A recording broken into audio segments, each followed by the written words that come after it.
Thank you, Dr. Bell. And first off, I'd like to take the opportunity to thank you for your extraordinary leadership here at the University of Alabama over the last 10 years. You made the university better. You made me better. You helped us have a successful program because we always had the support that we needed. And leadership is all about serving other people. And Dr. Bell created a great example. He was somebody that we all could emulate. He helped others for their benefit, which is what service is all about. And, you know, his integrity, humility, and unwavering focus to the students here is something that is unprecedented. So I would like to get a round of applause for Dr. Bell for 10 years of tremendous service to the University of Alabama.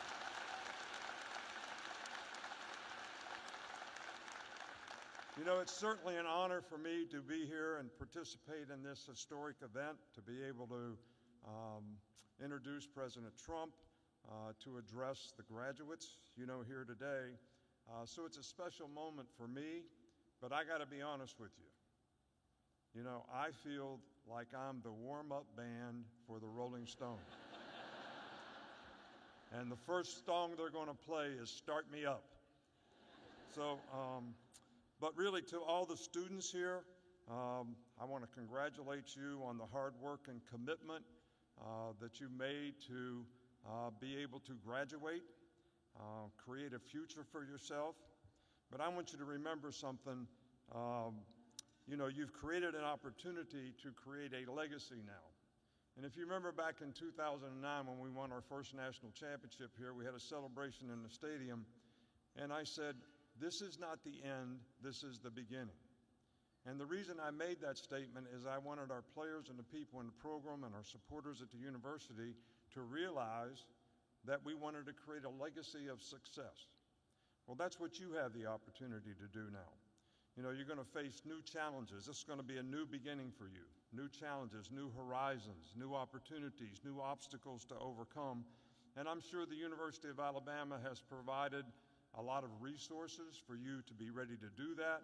And our faculty here has helped you prepare for what you need to do to have a successful legacy, you know, in the future. But I always tell people that you need to be very wise about the goals that you set. But more importantly, you got to define, what do I need to do to accomplish those goals? That's called the process. The very things that you need to do on a day-to-day basis to be able to accomplish the goals that you have. You need to define that for yourself. And then you have to have the discipline to execute it every day. And I'm talking about self-discipline, because we make hundreds of decisions every day that come down to two questions. Here's something I know I'm supposed to do that I really don't want to do. Can you make yourself do it? On this hand, there's something you know you're not supposed to do, but you want to do it. Can you keep yourself from it? If you can make those choices and decisions the right way, you'll be able to always make progress toward the goals and aspirations and things that you want to achieve. So making the right choices is very, very important. You know, when you embark on this journey, there's three things that I think always help me. First of all, have compassion for other people. Treat people like you would like to be treated. Treat people nicely on your way up. You might meet them on the way down. So it's nice to be important, but it's also more important to be nice. So that was the first thing, compassion for other people. The second thing is be responsible for your own self-determination. You got to earn it. Don't look at somebody else. Don't blame somebody else. You be responsible for your own self-determination and have accountability for what your job is and what you need to do. And the last thing is, it's not about beating the other guy. It's not about being better than somebody else. It's about you being the best that you can be.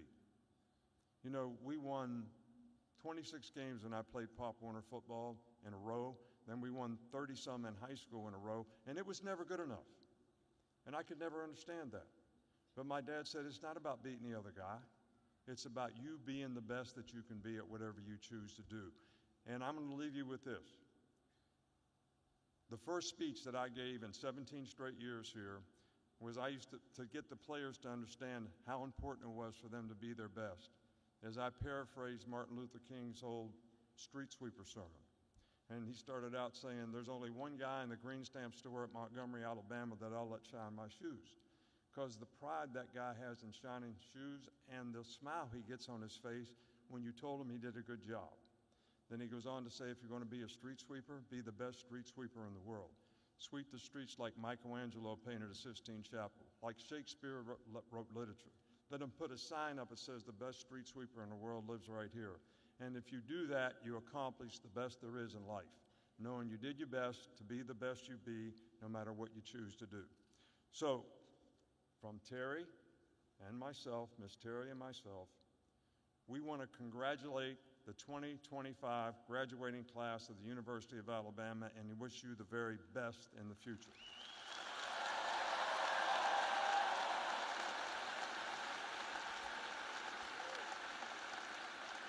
And before I introduce President Trump, I have to tell you a story. You know, you all know that we win a national championship, we get to go to the White House, and it's a great experience for our players and each and every year. When we won in 2017, President Trump was there 2018, very gracious host, and he's the first president that invited us to come in the Oval Office. So I take the three captains in the Oval Office, and the president's really nice to everybody, and he's got this very big, good-looking, auspicious box on his desk that has a red button on top. And one of the players said, "Is that what you launch the missiles with?" And he said, "Well, push it and find out." Player said, "No, I don't want to do that." He said, "Oh, go ahead, push it, see what happens, find out." So Rashawn Evans finally got the guts up, went over, pushed the red button. Some lady came in with a Coke on a tray. So I really want to express my appreciation to President Trump for choosing the University of Alabama for his commencement address and making time to speak to our graduates. Now it is my distinct honor to introduce our next speaker. Please join me in welcoming the 45th and 47th President of the United States, Donald J. Trump.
Thank you, Coach. Wow, what a nice-looking group this is. What a beautiful group of people. And especially a very big hello to the University of Alabama. Congratulations to the class of 2025. Roll Tide. Roll Tide.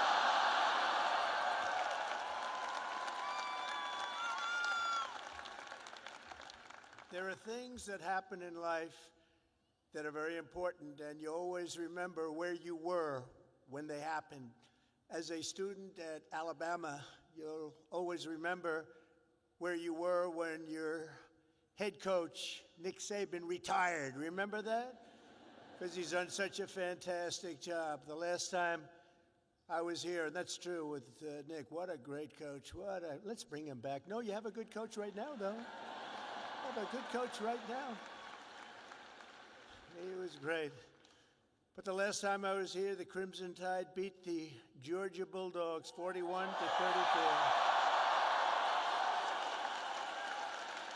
I was here, I got to watch it. That was some game.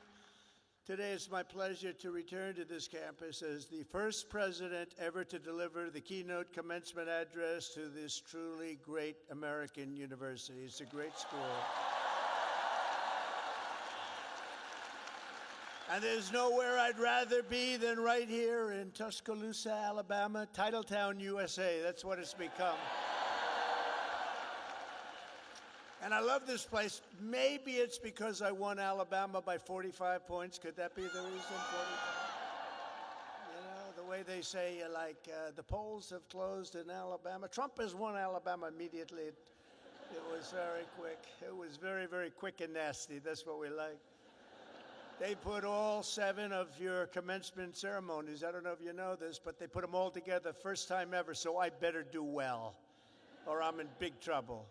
But I want to thank President Bell for his 10 years of distinguished service, highly respected gentleman, but 10 years of service to this great university, overseeing the education of 100,000 proud Alabama graduates. That's something to have on your record.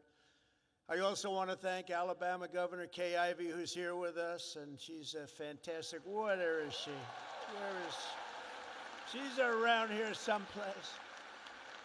She's here. I just took a picture. I said, you're doing a great job, along with the very wonderful man, a friend of mine, Senator Tommy Tuberville. Where's Tommy? Tommy's great. When he wanted to run for the Senate, I said, well, you beat Alabama 6 times in a row. How can you run for the Senate? He said, well, I just look at him and I say, well, I was responsible for them getting Nick Saban. I said, that's a good reason. And he won, very easily he won, but I'll never forget that. Thanks also to a wonderful person, Representative Lisa McClain, a great person, great, highly respected. Gary Palmer, Robert Adderholt, Dale Strong, Ronnie Jackson, Ralph Norman, along with Lieutenant Governor Will Ainsworth, Alabama Attorney General Steve Marshall, Alabama Secretary of State Wes Allen, great people, Alabama Senate President Pro Tem Garland Gudger, Chancellor Sid Trant, and members of the University of Alabama Board of Trustees. But most importantly, and they would agree with this, let's give a big round of applause to your incredible parents, grandparents, and family members.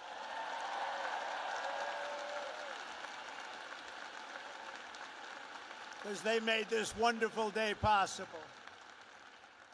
Oh, you're great. Without them, it doesn't happen. Without them, you probably aren't here, and you wouldn't have that big, beautiful smile on your faces. This year, the graduating Alabama class of 2025 has over 6,600 graduates. You're the largest class in school history. Among your ranks are among the 800 first-generation college students and nearly 3,000 students from right here in the great state of Alabama. Amazing. And this class also includes many Rhodes Scholars, Goldwater Scholars, 213 Merit Scholars, and over 1,500 students graduating with red caps. You know what that signifies? 4.0 GPA. That's a lot of students. That's a lot of students.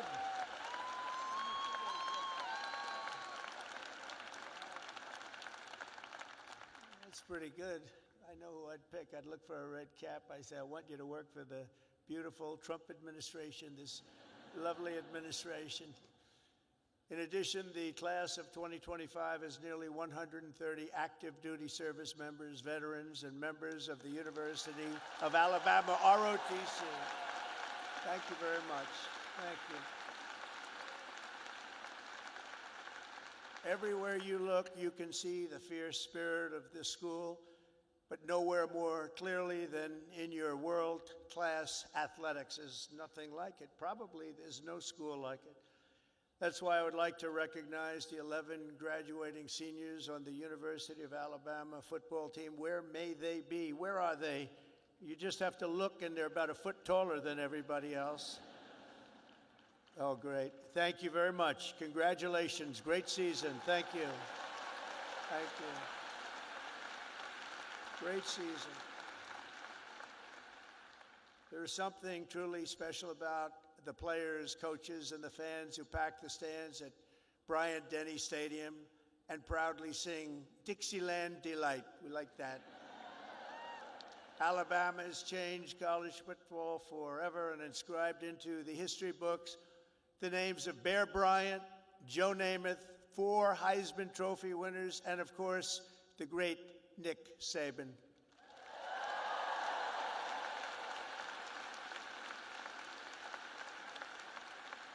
This place is truly where legends are made. It really is. It's a special place. When your president called, we talked about it. It took me about 2 seconds to say, I'll go. I wasn't looking to do it, and we are busy. You know, we're winning a lot of battles right now. We love winning, don't we love winning? We're winning a lot of battles. But I wanted to do this. For the University of Alabama, good isn't good enough, tough isn't tough enough, and great isn't great enough. The Crimson Tide does not rest, does not quit, and does not stop winning until it's all time. You know, it's all time. You're always winning, and you're going to keep winning. That's why the University of Alabama football team has won more games in the last decade than any college football team in America. That's not bad.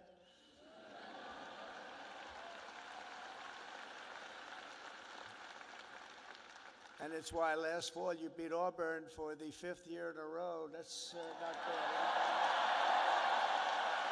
That's not bad. The University of Alabama has a brand, and that brand is winning. That brand is winning. Great school. Last year, the Crimson Chaos watched the Tide Hoops make it to the Final Four for the first time ever. And this year, you built on your incredible record and returned to the Elite Eight.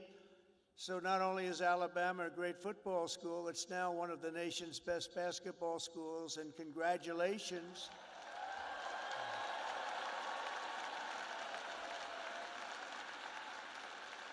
And I love sports, and I think I should have come here. I think I should have come here. Congratulations as well to the women's track and field team for winning 2 SEC titles this year. That's something. As long as I'm president, we will always protect women's sports. Men will not play in women's sports.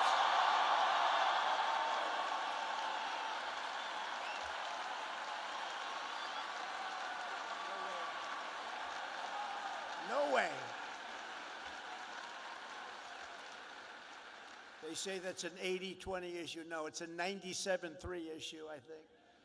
No, men will not be playing in women's sports.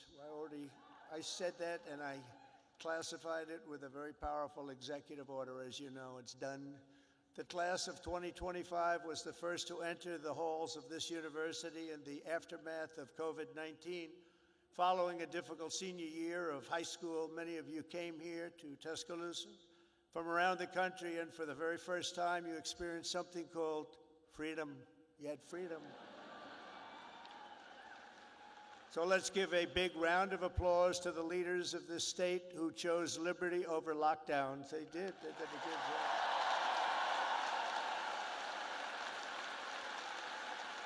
Did a good job. As you know, there are few campuses in the world more beautiful than this one, and there are few memories sweeter than the ones you have formed really at this capstone and at the capstone. You'll miss the beautiful sounds of Denny chimes, the excitement of lining the Walk of Champions, the Saturday tailgates at the Quad. As you graduate, it's natural to reflect on 4 years of happy memories, and you've really had happy memories here. You've done a lot of winning. Winning is a good thing to do. But today I'm also asking you to look forward to really something very, very bright and more promising. And it's going to be an even more promising tomorrow, I promise you that. You're the first graduating class of the golden age of America. We're in the golden age. You watch. It's the golden age.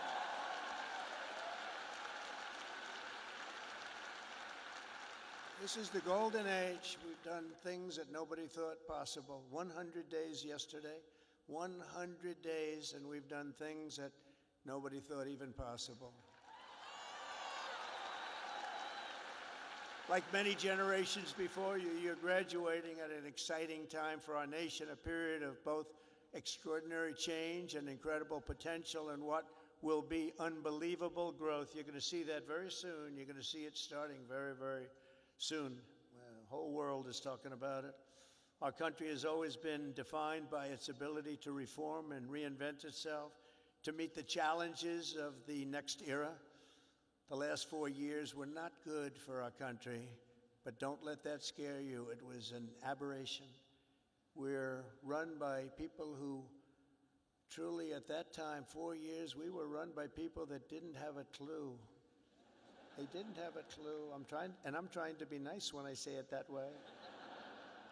They allowed our beautiful USA to be laughed at, scorned, and taken advantage of by everybody. We were ripped off on trade by nations all over the world, both friend and foe, and oftentimes a friend was far worse on trade than the foe. But those days are over. You're at the start of something very, very big. You're going to see that very soon. Now, exactly 250 years after the first Patriots stood and fought at Lexington and Concord, we're in the midst of another kind of revolution, a revolution of winning and a revolution of common sense. Common sense.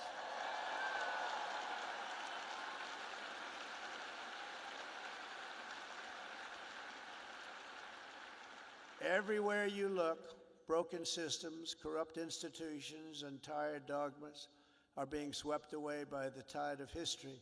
Ancient wisdom is being rediscovered, and the best and strongest traits of America are coming back for all to see, bigger, better, and greater than ever. Coming back, and they're coming back fast. The spirit of our age is one of boldness, vigor, ambition, and adventure, and it's exciting to be you and young. Oh, I'd pay you a lot of money to have your age. You have a great future. The people have rejected the voices of a failed establishment. You saw that in the election. We've turned the page on endless wars, crippling debt, open borders, ruinous inflation, and the lack of respect for our country and for its leaders. But we're turning that all around, and we're turning it around very fast. We will very quickly make America great again.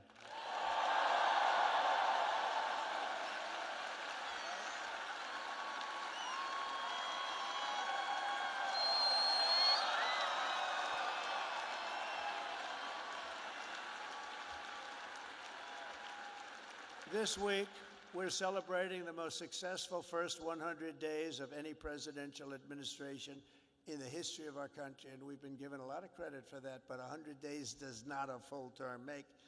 But we're going to do even better as we move along. In a matter of weeks, we've achieved the lowest number of illegal border crossings ever recorded.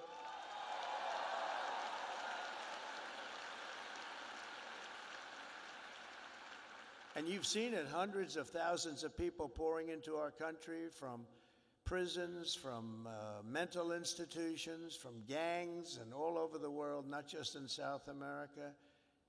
You'd see hundreds of thousands of people pour across in one day. You know what we had just recently? Three.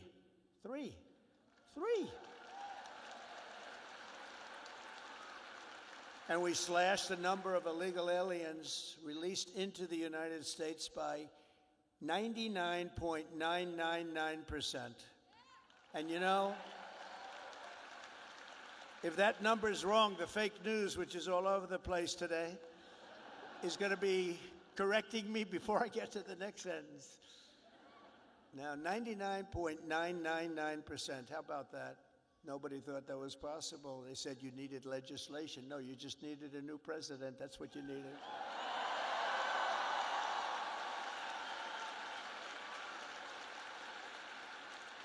But despite the tremendous success, as you've been reading, the courts are trying to stop me from doing the job that I was elected to do. We won by millions of votes. We won all 7 swing states, 7 out of 7. We won 312 electoral college votes. They said, 270 would be great. We won 312, and 2,750 counties versus 525 counties throughout the nation. That's why when you look at a map, it's all red. It's all red. Every inch of it is red, a little couple of blue dots. But they have to let us do the job that the voters want us to do. Judges are interfering supposedly based on due process, but how can you give due process to people who came into our country illegally? They want to give them due process. I don't know. We've created 350,000 new jobs and brought core inflation down to its lowest level in many, many years. Energy is down. Look at your cost of energy, way down. Groceries are down. Even eggs are down. Remember I came in? Remember I was here a week and they started screaming at me, the fake news. Egg prices have doubled. I said, I just got here. I've been here for 4 days. I said, tell me about egg prices. They've doubled. Well, they didn't double under me. I just got there, and we did a great job. We brought down the cost of eggs. In fact, they said you won't have eggs for Easter. They wanted to we have a big Easter egg hunt at the White House. You saw it just take place. And they thought we should order thousands of plastic eggs. Plastic. I said, no, we'll do it. And we straightened out the egg situation very quickly. Our great Secretary of Agriculture did a fantastic job, and we had so many eggs we didn't know what the hell to do with them.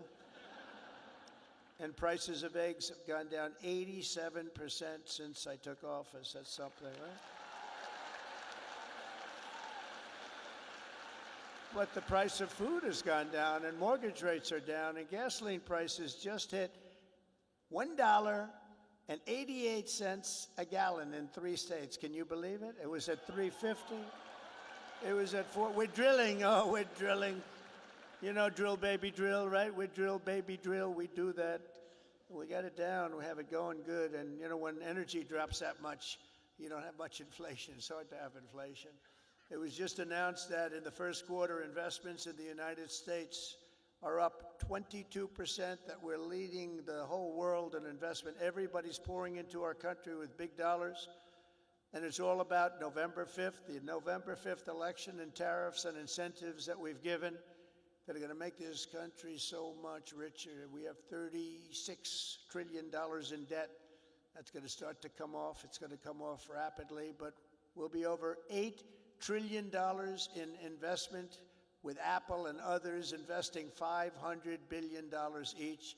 We've never had a period of time in 2 months, because we're here for 3 months, a little bit more, but give me a break for the first month. You know, had to get a little acclimated. Had to see where the enemy lies, because they're already looking to impeach Trump. You know, these crazy people. Let's impeach him. For what? We don't know exactly, but we'll try it. These people are crazy. So we had to, you know, get our bearings for the first couple of weeks. So in 2 months, we had over $8 trillion, think of it, committed. Nobody's ever seen anything like it. There's never been anything like it in any country at any time, and it's all because they want to avoid the tariffs. We want to get here fast.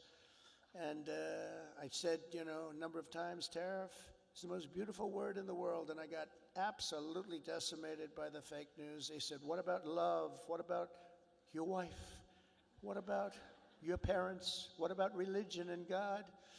So I said, all right, it's the 5th nicest word I've ever seen. And since I've done that, I've been in good shape. Nobody's bothered me. They've been very nice. So it's the 5th most beautiful word I've ever heard. But it's making us very rich, and you'll be seeing the results pretty soon, sooner than most people think, because that's what other countries have been doing to us, just so you understand. They were tariffing the hell out of us. We couldn't sell cars in Europe. We couldn't sell cars in China. We couldn't sell cars in Japan or anywhere else. We couldn't do anything. And all we're doing is we're doing it to them, but we're doing it much better. And the U.S. military is suddenly seeing its best recruiting numbers ever. We've never had numbers like that.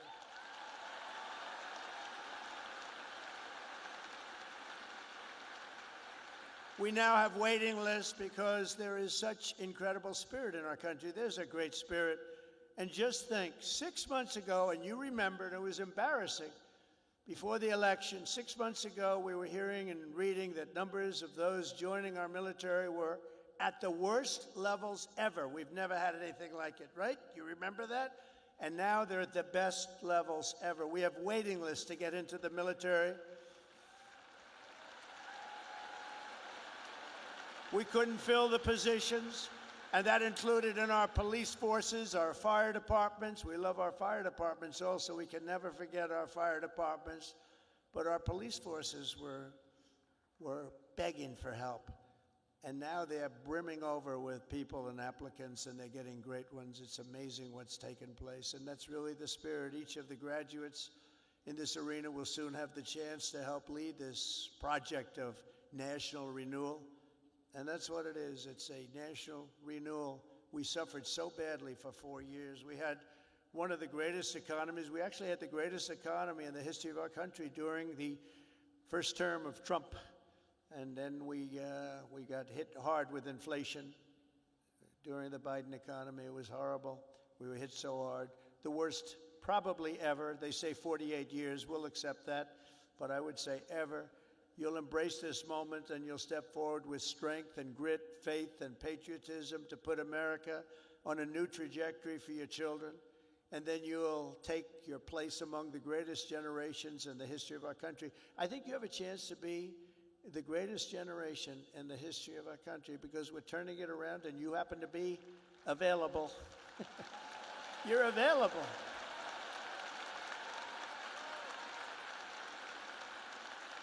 That's a good time to be available. There are some times when it's not so good to be available, but this is a great time. I'm absolutely confident that the Alabama class of 2025 is up to the task. Are you up to the task? You learned a lot about winning here at Alabama, and now we need you to help win for America.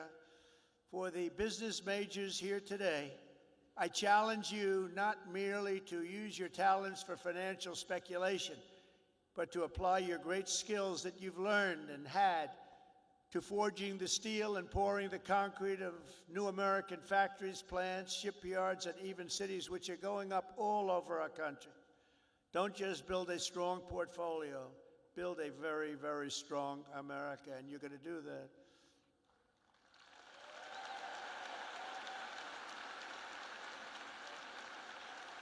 To the engineers, brilliant you are, technicians, scientists, and math majors, we need your Alabama spirit and competition to keep our country at the forefront of every single domain. America should have the world's tallest buildings, design the fastest airplanes, build the greatest cars, do everything the absolute best, better than any other nation in the world, and you can do it. And we will soon land American astronauts on Mars. That will happen. That will happen.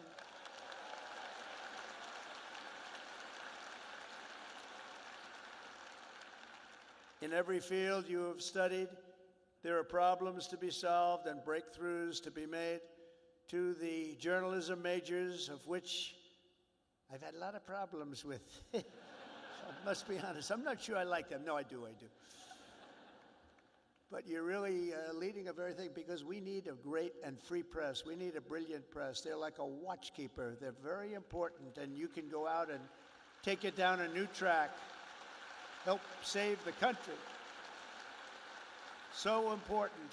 Your task is so important, and it's to build a media that Americans can trust. And remember, the people of this country, they know the truth when they hear it. That's why the ratings, the approval numbers of the media are so low. We need those ratings to be 100%.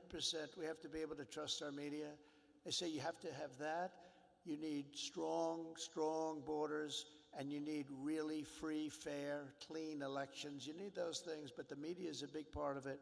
In the world of health and medicine, there is an exciting new movement to get poisons out of our food supply, keep toxins out of our government.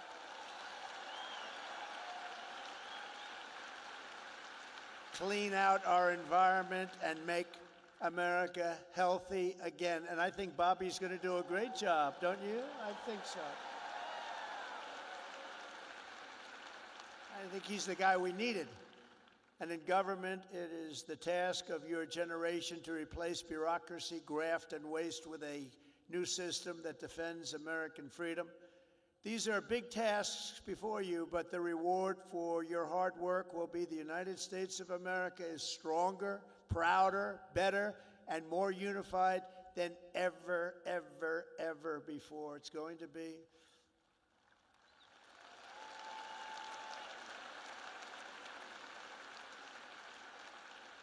As you embark on this great adventure, let me share some of the biggest lessons I've learned from a lifetime spent building dreams and beating the odds. I beat a lot of odds. A lot of odds. A lot of people said, I don't know. But it worked out okay. Where are we? Oh, gee, I'm president. How did that happen? Now, you're going to be in the same position. But some of the, would you like to hear some of the ideas, or should I just skip over that part, huh? That's going to be more interesting than all the other stuff, which was slightly political, right? I'm going to give it to you, though, just as I see it and as I've learned it, the hard way and the easy way. First, if you're here today and think that you're too young to do something great, let me tell you that you are wrong. You're not too young. You can have great success at a very young age. You're all very young. In America, with drive and ambition, young people can do anything. I was 28 when I took my first big gamble to develop a hotel in Midtown Manhattan, the Grand Hyatt, and it worked out incredibly well. But I was very young at the time. I was like a very young person in sort of an old person business. Steve Jobs was 21 when he founded Apple. Walt Disney was 21 when he founded Disney. James Madison, James Monroe, Alexander Hamilton, Thomas Jefferson. They were no older than 25 when they began the journeys that etched their names into the history books for all time. So to everyone here today, don't waste your youth. Go out and fight right from the beginning, from the day you leave this incredible university. Go out and fight tough, fight fair, but go out and fight. You're going to be very successful, because now is the time to work harder than you have ever worked before. Push yourself further than you have ever pushed yourself before.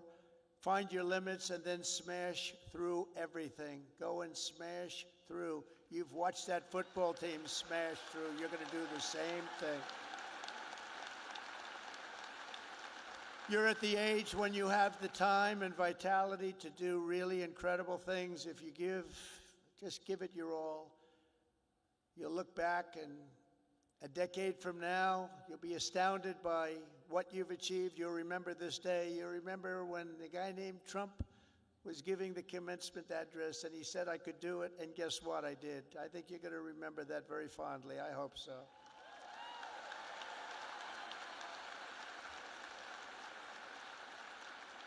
Second of all, and very importantly, you have to love what you do, okay? You have to. I rarely see somebody that's successful that doesn't love what he or she does. That's way you really like. Work isn't work. It's fun. I find it fun. I work all the time, and I find it fun. If I didn't find it fun, I wouldn't be successful, whether it was real estate or in showbiz. I had a lot of different careers, but I loved real estate so much, and I was very successful at real estate because I loved it. I learned a lot from my father because I watched him work. He worked he was a workaholic. He loved to work. He's a good man. He was a tough guy, tough as hell, actually. Now that I think back, I don't know if you could even get away with that nowadays. He was tough, but he was a good man, I'll tell you. And he worked 7 days a week. He worked Saturdays, Sundays, it didn't matter. And I learned by watching him, he loved his life. He loved what he was doing. He had a great long-term marriage, a long, many years. He beat me on that one.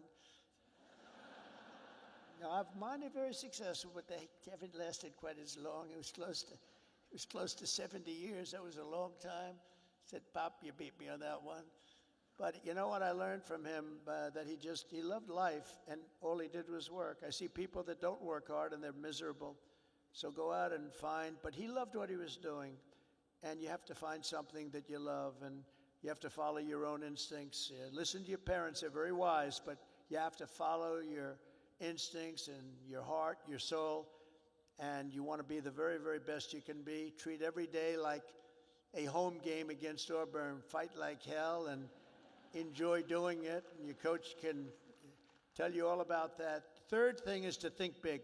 You know, you're going to do something, you might as well think big, because it's just as tough. You can think small. I know a lot of people, they thought small. They're very smart.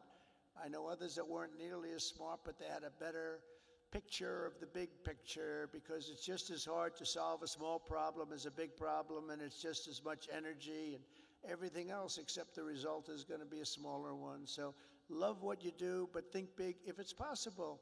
Now, if it's not possible, that's okay too. you do something, you have to do something that you love. You will have all the same headaches and challenges, all the same delays and setbacks, so you might as well do something that's just amazing. America doesn't aim small, Alabama doesn't aim small, and neither do you. So think big when possible, think big. Fourth is work hard. Work hard. Never, ever stop. An example is a great athlete, actually, Gary Player, golfer, great golfer. He wasn't as big as other men. He was actually on the small side. Don't tell him that, friend of mine. Don't tell him that because he doesn't understand that. But he worked very, very hard. He made up for it. He never stopped. He won 168 golf tournaments. Think of that, 100. I said, Gary, you're winning like every weekend. Do you ever choke or anything? I don't know what choke means. And he made a statement years ago that I read, and I thought it was sort of an incredible statement. He said, it's funny, the harder I work, the luckier I get, right? Think of that. The harder I work, the luckier I get. So you really have to work hard, and you're going to be successful because you have the talent. To get into this school is not easy. To get through it is even more difficult. You have a lot of talent. Fifth is don't lose your momentum. You just want to keep it going, and you have to know if you are losing it, you have to know when you're losing it, so maybe you stop, and maybe it's time to stop. Listen to the feedback, think through your plan very carefully, and keep moving fast. The word momentum is very important. I mean, I'll just tell you a little story about a great real estate developer named William Levitt. He built Levittown. Some of you might live in a Levittown. He was the biggest developer in the whole country in the 1940s and so. And he built these jobs. He started with one house, then 2 houses, then 20 houses, then thousands and thousands of houses. And a company, Gulf and Western, came along and they said, we're going to make you an offer to buy your company. And they offered him a lot of money, more money than he ever thought he could make. And he retired, lost his momentum. He retired. And he led a beautiful life. He had a wife, I must tell you, it was his second wife. It was a trophy wife, what can I say? I don't like telling you everything, but we're all friends, right? Can we talk? We're all friends. He had a trophy wife. And he lived a different life. He moved to the south of France, but he it was a life of tremendous luxury. He had so many millions of dollars. He was given a fortune for the company. And 10 years went by, and then 15 years went by, and he got a call from this big conglomerate, Gulf and Western, and they said, we're not doing well with the purchase, because he used to pick up every nail, every piece of sawdust, every piece of wood, every chip, everything, and he'd sell it. He'd make a couple of bucks. Everything was perfect. They can't do that. You know, these big companies, they don't do that. You see it a lot when an entrepreneur sells to a big company and then he ends up buying the company back for peanuts later on. Happens a lot. But he was the best at what he did. But 15 years went by and he was so excited, and they sold him back his company. And he started, and he was going to tear apart the world because he got bored with a life of luxury. And he started building and building and building. And the markets turned on him. And he went bad, he lost everything, and he went bankrupt. Absolutely bankrupt. And it was a sad story to read. It was such an amazing story because he was so rich, but he paid them, and he bought it for the right price, bought it low, but he went wild. But he lost his momentum. He wasn't good at it anymore. And he was at a party on Fifth Avenue, I'll never forget. And it was a party of a very, very powerful man who was having the party in a magnificent apartment overlooking the park. And I walked in, and there were 50 or so people. I recognized most of them, all the biggest business people in the world, actually. Very glamorous. I was doing well. I was young, and I was doing well. And I was invited to parties like that. And I looked in the corner, and there was Mr. William Levitt sitting all by himself on a chair, looking very glum. Nobody was talking to him, because you'll find that when you're not successful, you lose a lot of friends. It's not a good situation. But there was nobody talking to him, but I wanted to talk to him because I was in the real estate business, and he was, and most of these people were in different businesses. And I went over and talked to him, and I said, how are you, Mr. Levitt? He goes, Donald? He knew who I was. Not well. I'm not well. I said, so can you come back? He said, no, son, I lost my momentum. I shouldn't have done it. I lost my momentum.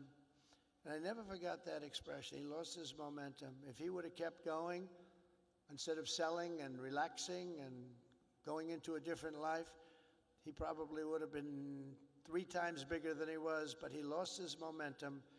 And you have to know when it's your time. I mean, there'll be a time when you do lose. You see it with fighters. You see it with a lot of people. They have a great record and they retire. And then 4 years later, they say, I'm going back. I can beat that guy. And they get knocked to hell. And it's not good. It's not good. So he lost his momentum. You have to know when your momentum time is up. I call it momentum time. But follow your momentum. It's a very important word. You don't hear it from too many, but I've seen it. I've seen it a lot. Number 6, if you want to change the world, you have to have the courage to be an outsider. In other words, you have to take certain risks and do things a little bit differently. Otherwise, if that weren't the case, everybody would be successful. It doesn't work that way.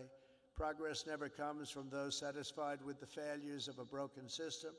It comes from those who want to fix the broken system. And you'll make the bigger money, you'll make the more success by acting that way. The other way may be more secure, but if you want to go to the top, you're just never going to do it unless you break the system. Change is never easy, and the closer you get to success, the more ferociously those with a vested interest in the past will resist you. They want to resist. So I just say, trust me on that, because I know you really do. You have to break the system a little bit and follow your own instincts. But if your vision is right, nothing will hold you down. Nothing. You have to have the right vision. If you look at some of these internet people, I know so many of them. Elon is so terrific, but I know now all of them, they all hated me in my first term, and now they're kissing my ass, do you know? It's true. All of them. It's true.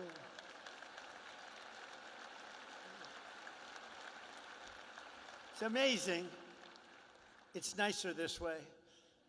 Now, in the first, they didn't know what happened because I won an election that, there was never a businessman that won a presidential election. Out of 100%, 8% were generals and 92% were politicians. Not even admirals, not even just generals. There were 8 generals, General Washington, General Grant, General Eisenhower. But 8% were generals and 92% were politicians. And when I ran, everyone said, well, he can't win. He's a businessman. That's not going to work. And, but you have a natural instinct for things. I guess I had a natural instinct. I said to somebody, was I a better businessman or politician? And they said, well, there are a lot of guys that made a lot of money, but there's only one guy that became president that was a businessman, so I guess you're a better politician. But I don't think of myself as a politician. I think of myself as a businessman, and I'm proud of that. And I've applied business instinct, and that's why I think you're seeing us doing so well.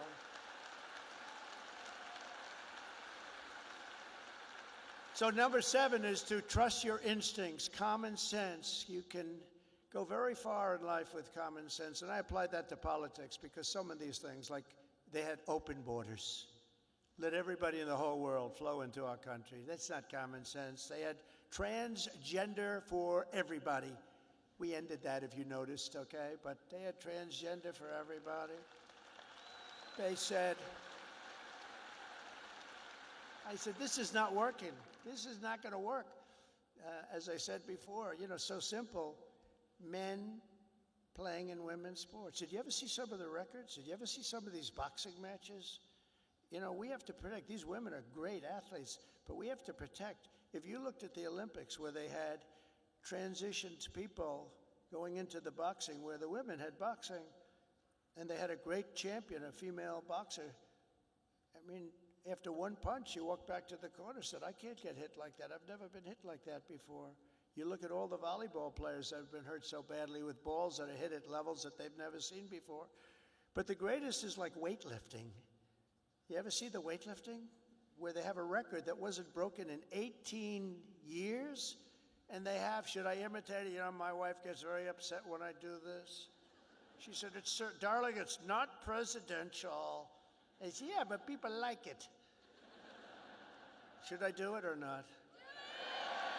All right, I'm in trouble when I get home, but that's okay. What the hell? I've been in lots of trouble before. But no, you look at the weightlifting where 18 years it stands, and they have this young woman, and her parents are right where you are in the front row, and they're so proud of her, and it's like 209 pounds, and she's going to lift that. The record stood for 18, think of it, 18 years, and they put an eighth of an ounce here, and an eighth of an ounce here, little bit, and she's going to do it. Mom, I love you. I'm going to do it for you, Mom. And she goes, and she lifts, and she gets it, and Mom, I'm going to do it, Mom. Can't do it. And then a guy comes along, or a gal, or whatever. A transitioned person comes along. And he was a failed weightlifter as a man, but he comes along, 206 pounds. They put the little thing on, and he goes, Mom, Mom. And breaks the record like by 119 pounds. That's not right. The other one is the swimming. You've heard me talk about it. Great swimmers, and you know, they rose to the top. Women swimmers, and they grew up together. And they're Olympic class swimmers, and they're qualifying for some big tournament. And now the race is getting ready to start, the big race, and one young lady, she was going to set the record. She fought all her life to set the record. She has to win it by one ninth of a second. Think of that, 1/9. I don't like those odds, 1/9 of a second, right? But she looks to the left and she sees all the friends that she grew up with down in California, from all over the country. They're all the best swimmers. Then she looks to the right and she sees the same thing, but there's a person next to her who's a giant. And she looks and she, oh my God, who is that? I don't recognize that person. That was a person that transitioned, and he had the wingspan of Wilt the Stilt Chamberlain, if anybody knows what. And as you know what happened, she was very, very badly injured in that meet because he went by her so fast that she was windburned. They had to take her out. She got serious windburn. He flew back and forth, and she didn't know what, but she got the hell knocked out of her, knowing that I'm only kidding. She wasn't windburned. She was just beaten by a lot. Or the race, did you see the race where they had the best female runners, and they had a guy who was a decent runner, a long-distance race? And he won by 5 hours and 19 seconds. You know, normally you win by like 12 seconds, 2 seconds, a quarter of a second. He won by 5 hours and 19 seconds. It's crazy. And you know, honestly, it's demeaning for women, very demeaning. These are great athletes. It's very demeaning, and we're going to protect women. We're going to protect women. We're going to protect everybody.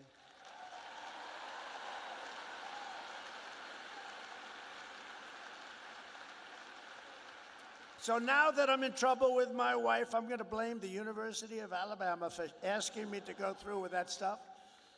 But it's pretty descriptive, isn't it, really?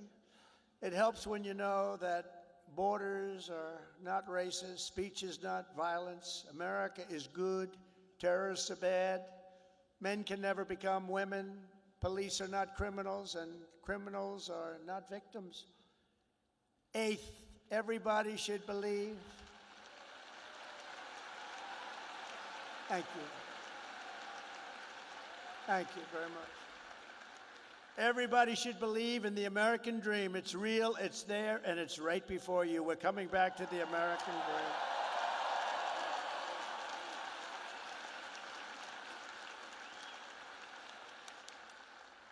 dream. Ninth, think of yourself as a winner. The power of positive thinking. Dr. Norman Vincent Peale, from many years ago, wrote a book, The Power of Positive Thinking, and there is a lot to it, the power of positive thinking. Don't consider yourself a victim. Consider yourself a winner. In recent years, too many of our young people have really been taught to think of themselves as victims and blame people and be angry. Don't be angry. But in America, we reject that idea. that anyone is born a victim. Our heroes are the ones who take charge of their own destiny, make their own luck, and determine their own fate despite the odds, despite all odds. That's what happens. They're given a little chance in many cases, very little chance of success, and they become the most successful people in the world. Whether you were born rich or poor, black or white, male or female in America, anyone can be a winner, and our whole country will be cheering you on, and I'll be at the front of the line cheering you on, especially because you come from this incredible university.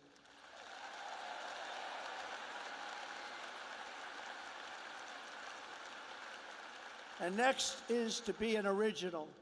The old-time greats were people who had the confidence to be a little different.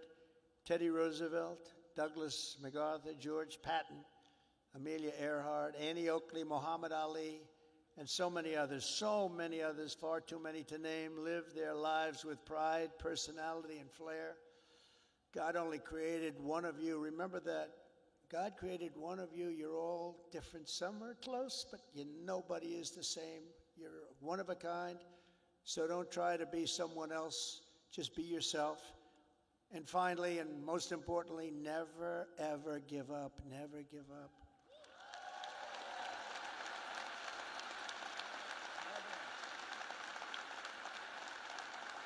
Never give up. And I've learned anything in life, and it's so true. One of the most important things you can learn, if you just went a little bit longer, if you just held out a little bit longer, you would have been successful. Well, the stories of that are legend. But I've learned that perseverance is everything, so whatever happens, no matter where you are in life, stay optimistic and just keep pushing forward. Just don't stop. Never, ever give up. Victory is right around the corner. I've watched Coach Saban win games that really were virtually over. You've seen it. You've been in the stands. He won a couple of games. I said, Coach, you got lucky as hell. He said, I didn't get lucky. I'm a talented guy. You know, those little touchdowns that come out of nothing, he's amazing. But he's a guy that doesn't quit and doesn't know what the word quit even means. He couldn't define it. He took victory out of the jaws of defeat, and you can do that too at every stage in my career. My enemies, of which there were many and probably are right now, I can think of a couple of people that don't like me too much right now.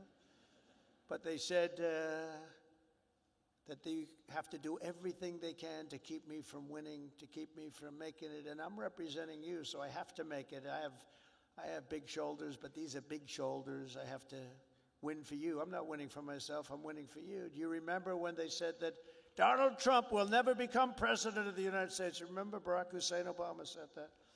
Barack Hussein Obama. Donald Trump will never be president. Like 50 other politicians said that. Where are they now? Oh, let me see. Oh, there they are. Where are they now?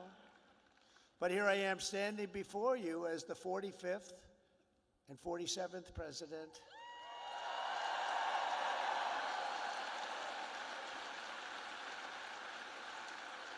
You heard that a lot.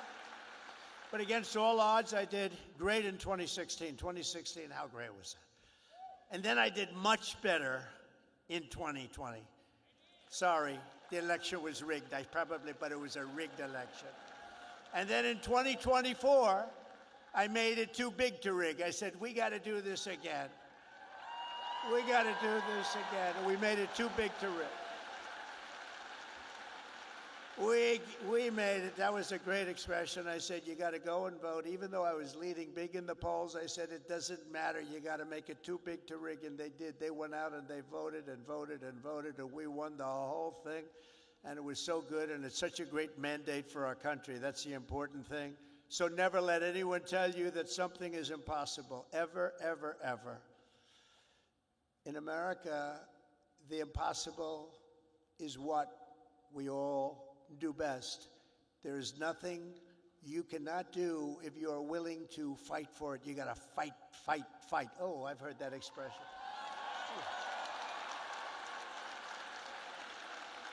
Funny.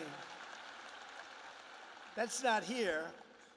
That's not here on the actually, most of what I've said tonight is not on the teleprompter. That's all right. Isn't it nice to have a president that doesn't need a teleprompter and can can sort of have a little fun, because I feel that this is home. You know, it's been such a great state for me. I feel it's home. When they said Alabama, I said, that has a good ring to me. But it's something nice about somebody that doesn't need a teleprompter, isn't it? Huh? But for the past 4 years, you've lived in a state known for its fighters, its champions, and its warriors, and you've lived in the great state of Alabama, one of the greatest of them all, from Huntsville to Birmingham, from Montgomery to Mobile, and from right here in Tuscaloosa.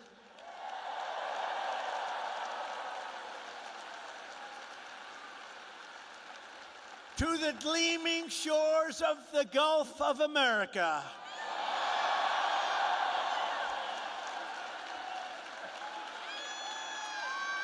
Gulf of America. That's a nice one. Everybody loves it. I wouldn't say Mexico's thrilled, but you can't have them all. They're not thrilled. You continue the legacy of Alabama legends who blazed the trails, won the games, tilled the fields, forged the steels, built the ships, and gave us the victories that built America and changed the world. The entire world was changed by our victories. This is the state that gave us the might of the Iron City, the power of the Saturn V rocket, and the roaring engines of Talladega. Talladega. We love Talladega. We love Talladega. This is the state that gave us nothing but victory, the state of some of the greatest heroes in history, like Willie Mays, Jesse Owens, Joe Louis, your coach, Nick Saban, Hank Williams, and many others. Some of you will leave here today and travel the world, but you will always know that this state, as this is really sweet home Alabama, right? It's always going to be your place. I sort of feel that way myself, because from a political standpoint, it's just been, we connected from day one. From the first day I set my foot on this beautiful soil, I connected with Alabama. And here in Alabama, we believe that the men and women who built this country are heroes, and that America's destiny is to be the single greatest nation on the face of the earth. And we're bringing it back at a speed that nobody thought was possible. We believe in freedom and family, God and country. We cherish our Constitution. We revere our Bible. And we salute our great American flag.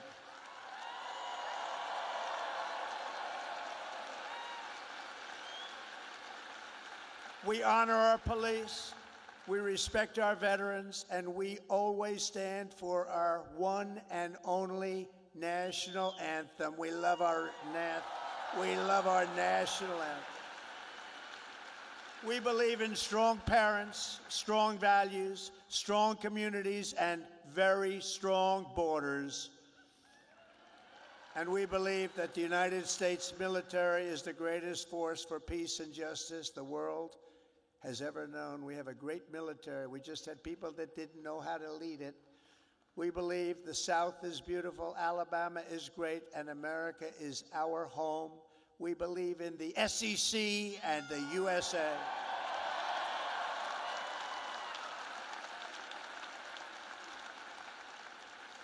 Graduates of the Alabama class of 2025 standing here before you in this magnificent arena, it is clear to see the next chapter of the American story will not be written by the Harvard Crimson. It will be written by you, the Crimson Tide.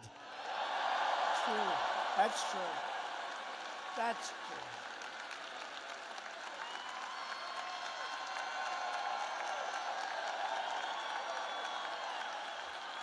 That's true. I thought that was rather clever. If you look at what's going on, they get their $5 billion a year. That is not going to be so forthcoming.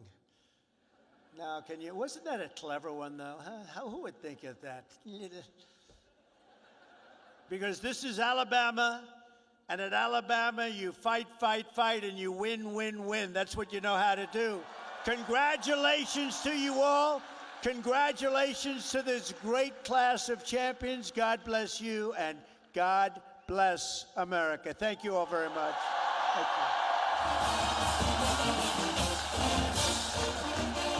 you.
again for joining us and for helping us celebrate the class of 2025. May God bless you, the United States of America, and the University of Alabama. Roll Tide.